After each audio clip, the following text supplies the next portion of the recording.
Alrighty, so this is my friend Marta. Hi. She's from Italy. She's a transfer student here, and she'll be finishing her senior year of high school here. And I'm Justin, I'm your host, and I will be asking her questions to widen my education and expand my knowledge of Italy. So, how are you today? Good, thank you. And you? I'm doing great. Thank you for asking. All right, so we'll start off the first question about your country, basics, and traditions. So, if someone were to visit your country, what are some of the places you would take them to? Okay, I will take them to my city, Milan, because it's a beautiful city and it's like the capital fashion of Italy. And then I will take them in the south of Italy, like to Sicily, because there is a beautiful sea and they have good food. And I take them to Rome because there is a lot of history there and there are a lot of museums to visit and it's the capital of Italy. And maybe to Sardinia, that is a little island in Italy. And also there is a beautiful sea and beautiful people. Wonderful. That is just amazing. So, it's question number 2. Why would you take them to that specific place? Okay, to Sicily because my dad was born in Sicily, so it's like a part of my life. And to Sardinia because my stepbrother and stepsister they were born there. And to Milan because it's my city, and Rome because there are a lot of places to see and you can like know all the story from Italy. Perfect. So, question number 3. Are there any family traditions you celebrate throughout the year, whether it be a road trip, a party, something you do on someone's birthday? Okay, normally for Christmas we go to Abruzzo, that is in the south of Italy, because my mom, she was born there, and so there is my mom's family. So normally we go there during Christmas and during the summer I always go there. And yeah, this is there. Cool.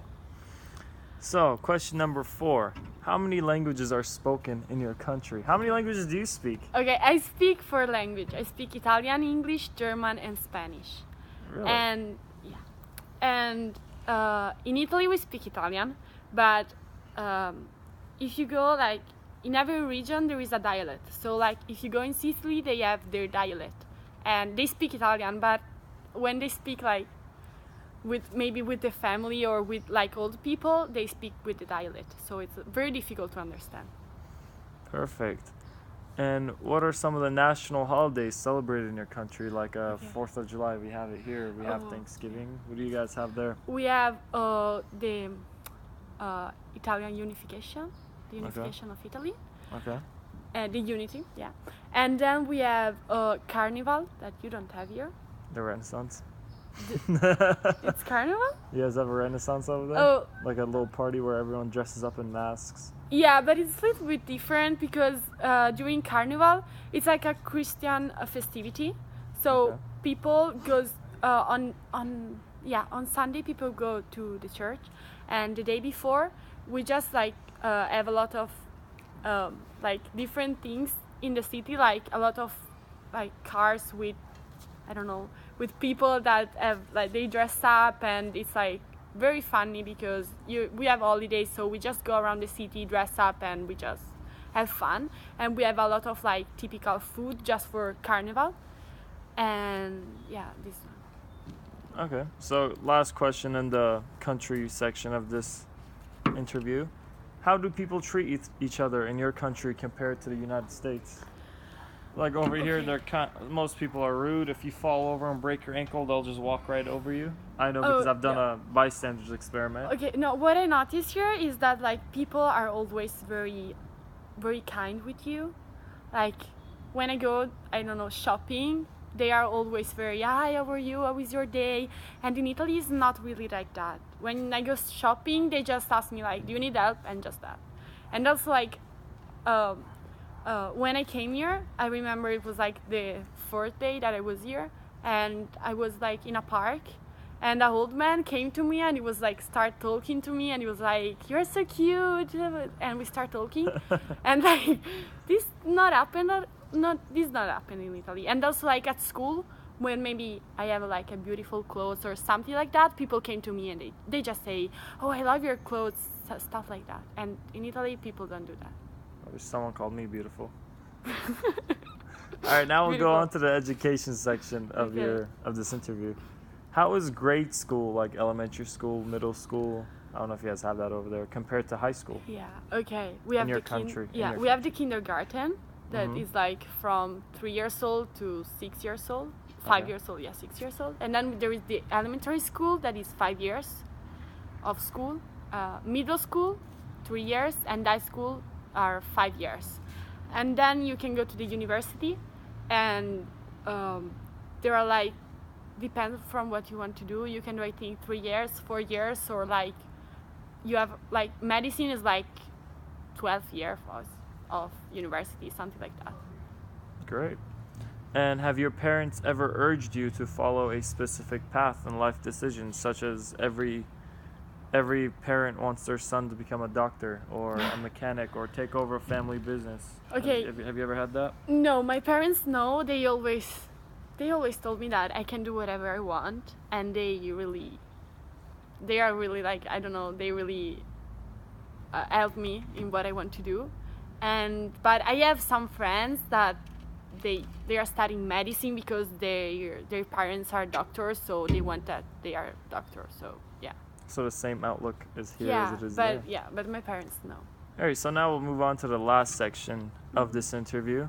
Yeah. What is life like living in Italy when you were a child compared to being grown up? So like over here, when I was a young child, we barely got iPhones. We barely got technology, so that was a new thing. We used to have animal-shaped rubber bands all over our hands. We used to take silly pictures with hats and sunglasses. Okay. What is it like in Italy? Okay. No. When I was a child, I never used the phone or stuff like that. I didn't watch a lot of TV when I was a child. I really didn't like it. I was always outside at the park, or I did a lot of sport. So I was very like I had always something to do, and I also, because I went to a private school, and it was like a German school, so they followed a method of Rudolf Steiner. So they are like very like free, and they think that children, they don't have to use phone or watch TV. And so my parents, when I was little, they tried to do this with me and my brothers. So yeah, I had a beautiful life when I was a child, because I never used phone or iPad or things like that. Okay. And how has the country changed since the time you were born compared to the last time you were here? So like over here we got new presidents. We had our first black president, and then we got Trump. How is it like in Italy? Okay. Now in Italy, we have like a difficult period with politics, because a lot of people, they are starting to like go in the past, because they are like very like, they agree with like fascist things or stuff Okay. like that. So we have a difficult period, I think, because we don't have a good like president now. And we have also like the problem of the profuse. The what? I'm sorry. Uh, You can say in Italian. I'll Profughi. translate it after. Profughi. They come like with the sheep because they need. Like a shepherd, like a farmer. No. Okay. Wait. Just say it again. I'll translate it after. Okay, and- profughi. Okay. Okay, Perfect. because they want to go, maybe they came from like Africa, a place like that where there is like war, Mhm. and they came to Italy because they want to go maybe to France or a place like that. Okay. But the problem is like the government stopped them to Italy because they don't have maybe passport or stuff like that. Okay. So that's it. But I think that what is very different now is like we are not very safe. Like when I was little, it was very more comfortable also go outside, and now like if I go outside and I walk to the street, like we have a lot of like people that maybe they don't have work, they are homeless, so they drink a lot and they just like maybe scream at me like beautiful stuff like that, and like stuff, yeah. You run away? You get scared? I just yeah. All right, so question number 11. Yeah. If you could change one thing about your country, what would it be? Okay, really? I don't know. Maybe the school, because I like our education in Italy, but I think that we have a lot of problem. Like the teacher, I noticed that here the teacher, they are really like always very kind with us and they speak with us. I can talk with my teacher if I have a problem, and in Italy they are more like formal, and I don't have we don't used to have beautiful like relationship with our teacher. So yeah, I know how it is. I was born in a different country, and I went to school in Turkey. Trust me, I've gotten the bad treatment. It's very, very bad. Is that it? Yeah. Okay, so last question. Yeah. We have talked about how your education is, how traditions work, and how life has changed in your country of origin. Is there anything else you would like to add to this interview? Yeah, Italy is beautiful, so go to Italy, and we have a lot of history in Italy. So we are a very old country, so I think it's like a good experience. Go to Italy. Perfect. Well, again, this was Marta. Thank you for being here with me, Thank you. Hopefully I get an A on this interview. Thank you, Mrs. Guren. Give me an A. Give me an A. And yeah, that was about it. Thank you for being here with me. Okay. Bye. Yep.